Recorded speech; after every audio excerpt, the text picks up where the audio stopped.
आज की वीडियो में जो कि है पॉलीमरेज चेन रिएक्शन पार्ट 3, इसमें हम जानने की कोशिश करेंगे प्राइमर्स के बारे में। पिछले जो वीडियोस हैं हमने जाना पीसीआर के बारे में। इसमें बहुत सारे कंपोनेंट्स रहते हैं, हर एक कंपोनेंट का इंपॉर्टेंट रोल रहता है, डीएनए का इंपॉर्टेंट रोल रहता है, डीएनए पॉलीमरेज रहता है, प्राइमर्स रहते हैं। अब थोड़ा सा डिटेल में जाएंगे, स्पेशली प्राइमर्स के बारे में जानने की कोशिश करते हैं, क्यों इतने इंपॉर्टेंट हैं, किस तरह से ये जो है वो काम करते हैं, और जब ये बाइंड करते हैं तो एम्प्लीफिकेशन किस तरह होती है, डीएनए पॉलीमरेज कैसे काम करता है, ये सारी बातें हम जानेंगे। और एक डेमो सीक्वेंस भी आप देख पा रहे होंगे, उसके बारे में भी मैं आपको बताऊंगा कि किस तरह से इनकी जो है वो सीक्वेंस जो है कॉम्प्लीमेंट्री रहता है टारगेट सीक्वेंस के अगेंस्ट, और कैसे आप डिज़ाइन कर सकते हैं। वैसे प्राइमर डिज़ाइनिंग अपने आप में बहुत ही बड़ा टॉपिक है, अपने आप में एक बहुत ही बड़ा एरिया है। अगर आप अच्छे से प्राइमर डिज़ाइन करना जानते हैं तो ये आपके लिए बहुत ही बेनिफिशियल होने वाला है, जिससे आप बहुत सारी ऐसी चीज़ें अवॉइड कर सकते हैं जो आपको प्रॉब्लमेटिक दे सकती हैं, specially in case of PCR standardisation. तो अगर आपको प्राइमर्स के बारे में अच्छा नॉलेज है, आप जानते हैं किस तरह से उनको डिज़ाइन करना है, तो ये आपके पीसीआर रिएक्शन के लिए बहुत ही अच्छी बात होगी और आपका पीसीआर जो है सक्सेसफुल रहेगा। तो चलिए वीडियो शुरू करते हैं।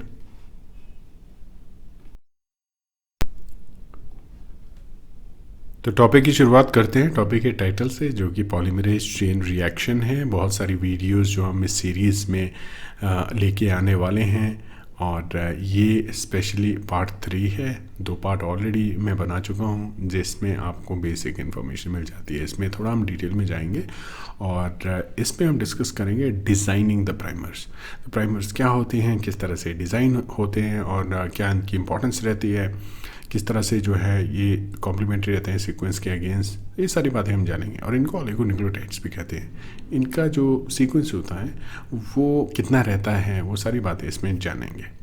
तो स्कीमेटिकली पहले मैं आपको बता दूं कि किस तरह से प्राइमर जो है बाइंड होते हैं to the target DNA sequence. तो उसके लिए मुझे थोड़ा सा इलस्ट्रेशन बनानी पड़ेगी, और उसके लिए आपको थोड़ा पेशेंस रखना पड़ेगा, क्योंकि यूजुअली मैं क्या कमेंट सुनता हूँ अपने मैक्सिमम वीडियोस में कि ये जो है आप बहुत स्लो अपनी इलस्ट्रेशन क्रिएट करते हैं।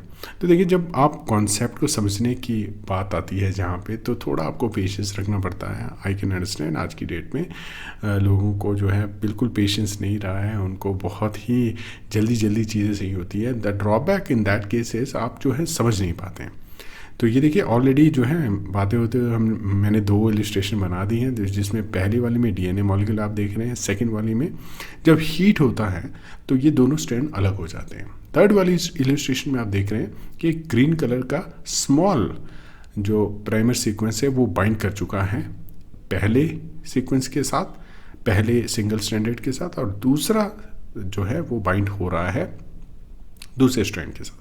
तो ये ग्रीन कलर में जो सीक्वेंसेस हैं ये और जो स्ट्रक्चर्स हैं ये हमारे प्राइमर हैं। तो इस तरह से ये बाइंड करते हैं, और फिर 3 प्राइम एंड पे जो है वो काम होना शुरू होता है, और डीएनटीपीस ऐड होने शुरू हो जाते हैं, और ये सीक्वेंस कंप्लीट होता है। अब पॉलीमरेज क्या करता है, वो रीड करता है सीक्वेंस और वो कॉम्प्लीमेंट्री न्यूक्लियोटाइड ऐड करता जाता है। इस तरह से डबल स्ट्रैंडेड आपका मॉलिक्यूल बन जाता है। तो एक डीएनए से आपके पास 2 डीएनए स्ट्रैंड्स बन गए, और ये बहुत ही क्विकली होता है। और अगर इस साइकिल को आप रिपीट करेंगे तो आप इमेजिन कर सकते हैं कि कितने ज़्यादा जो है आपके पास मॉलिक्यूल बन जाएंगे। तो जस्ट एन एग्जांपल आपको बताऊंगा कि 2 से आपके पास 4 आएंगे, 4 से आपके पास सारे वो फिर से डबल हो जाएंगे, राइट। 4 से आपके पास जो है जो 4 स्ट्रैंड है वो आपके पास 8 सिंगल स्ट्रैंड डीएनए मॉलिक्यूल बनाएंगे, फिर 8 से वो डुप्लीकेट होंगे तो 16, तो 4 से इमीडिएटली आपके पास 16 मॉलिक्यूल्स जो आ जाएंगे। इस तरह से सॉल्यूशन में आपके पास बहुत सारे डीएनए मॉलिक्यूल्स आ जाएंगे। वो पेरेंट डीएनए मॉलिक्यूल नहीं होगा, वो सिर्फ वो रीजन होगा जहाँ पे प्राइमर बाइंड कर रहे हैं, ये आपको ध्यान में रखना होगा। तो सिर्फ वो रीजन एम्पलीफाई होगा यूजिंग द प्राइमर्स, और प्राइमर्स इसमें बहुत इंपॉर्टेंट रोल प्ले करते हैं। अब प्राइमर्स के बारे में जब बात आती है तो पहली बात तो ये है कि इन्हीं की वजह से जो है सक्सेस होनी है पीसीआर रिएक्शन की, या पीसीआर रिएक्शन फेल होना है, ये डिटरमाइन किया जाता है विद दीज प्राइमर्स। कितने अच्छे आपके प्राइमर्स हैं उस पर बहुत ज़्यादा डिपेंड होता है कि आपका PCR रिएक्शन सक्सेसफुल रहेगा। सेकंड, अगर आपने रॉन्ग प्राइमर्स डिज़ाइन किए हैं, अगर आपके प्राइमर सीक्वेंस ठीक नहीं है, तो आपके पास या तो PCR रिएक्शन रिजल्ट आएंगे ही नहीं, या आपके पास नॉन स्पेसिफिसिटी बहुत ज़्यादा आएगी और मल्टीपल बैंड्स आपके आने के चांसेस हैं। तो आपको बहुत ही केयरफुल रहना होता है। और प्राइमर जो होते हैं वो डिज़ाइन किए जाते हैं to the sequence flanking to the target sequence.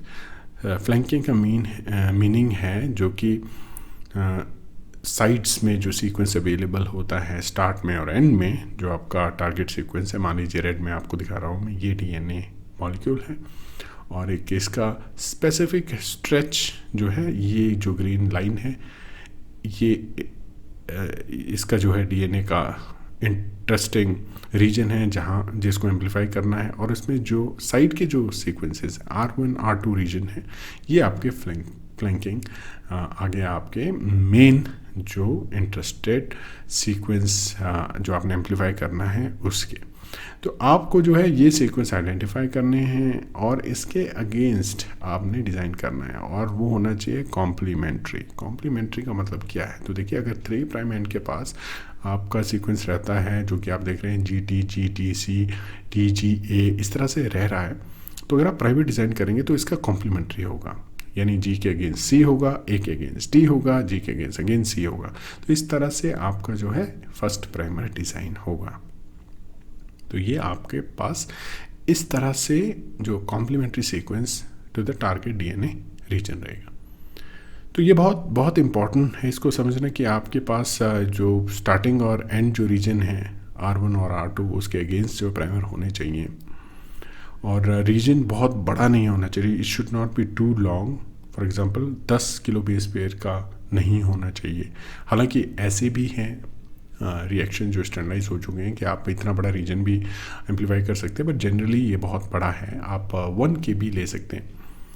But there are techniques available जिससे आप लार्ज सीक्वेंस को भी एम्पलीफाई कर सकते हैं। बट इन जनरल जो है, अगर आप डायग्नोस्टिक करना चाहते हैं, पर्टिकुलर जीन डिटेक्ट करना चाहते हैं, आप 1 किलो बेस पेयर के अंदर ही रखें अपना जो एम्पलीफिकेशन रिएक्शन है। Second, length of the primer should be less than 30 base pair, और 15 to 20 I would say is the ideal. 15 से 20 बेस पेयर का जो प्राइमर है वो आप यूज़ कीजिए, वो आपके लिए आइडल रहेगा। बहुत छोटा भी नहीं होना चाहिए, और नॉन स्पेसिफिसिटी बहुत ज़्यादा आएगी। बहुत बड़ा होगा तो जो है उसको दिक्कत आएगी बाइंडिंग में, और टेम्परेचर भी आपको एडजस्ट करना उसके लिए मुश्किल हो सकता है। तो बहुत सारी चीज़ें हैं जो आपको ध्यान में रखनी है।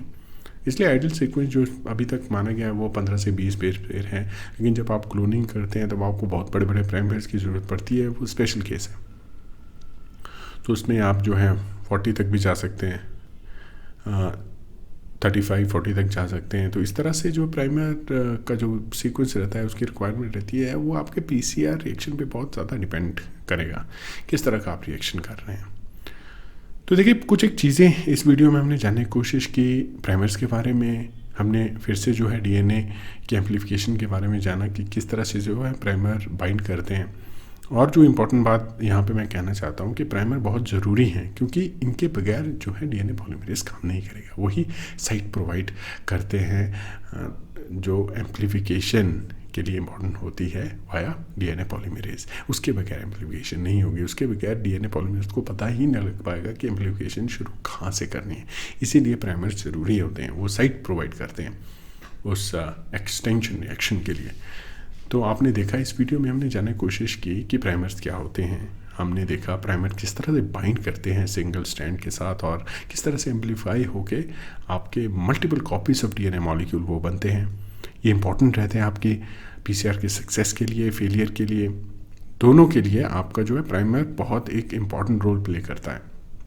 अगर प्राइमर आपके अच्छे हैं, 80% काम तो आपका वैसे ही कंप्लीट हो जाता है। इसलिए जब प्राइमर डिज़ाइन करें तो ध्यान रखें, बहुत सारी चीज़ें हैं। ये तो यहाँ पे सीक्वेंस के बारे में बात की मैंने, लेकिन बहुत सारी आगे हम बातें करेंगे जिसमें इंपॉर्टेंट प्राइमर की प्रॉपर्टीज़ के बारे में बात करेंगे। किस तरह आप डिटेक्ट कर सकते हैं, कौन कौन सॉफ्टवेयर्स अवेलेबल हैं जो आप यूज़ कर सकते हैं। बहुत सारे टूल्स हैं जिनके द्वारा आप जो है डिज़ाइन कर सकते हैं। तो यहाँ पर मैंने सिर्फ आपको जो है प्राइमर्स के बारे में थोड़ी बहुत इन्फॉर्मेशन दी, बट जो है बेसिक इन्फॉर्मेशन, इंपॉर्टेंट इन्फॉर्मेशन दी।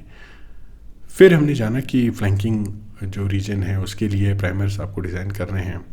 कॉम्प्लीमेंटैरिटी का क्या मतलब है, किस तरह से जो है रीजन जो है कॉम्प्लीमेंट रहता है, जो टारगेट सीक्वेंस जो है उसके अगेंस्ट आपका जो प्राइमर का सीक्वेंस है उसका डिज़ाइन क्या रहता है, उसका स्ट्रक्चर कैसे रहता है, कितना जो है बड़ा जीन का सीक्वेंस होना चाहिए, प्राइमर का लेंथ कितनी होनी चाहिए, सारी बातें हमने इस वीडियो में जानी। तो उम्मीद करूँगा दोस्तों कि आपको जो है इस वीडियो से एक यूज़फुल फ्रूटफुल जानकारी मिली है। आपके लिए पीसीआर को समझना थोड़ा और आसान हुआ है। इसके बाद जब आप पीसीआर के टॉपिक को फिर से पढ़ेंगे, आपको थोड़ी जो है वो थोड़ी बहुत चीज़ें आपको क्लियर होंगी, आपका इंटरेस्ट बढ़ेगा और उम्मीद करूँगा कि आगे आने वाले वीडियोज़ जो हैं वो भी आपके लिए फ़ायदेमंद रहेंगे। तो चलिए दोस्तों, मिलेंगे अगले वीडियो में।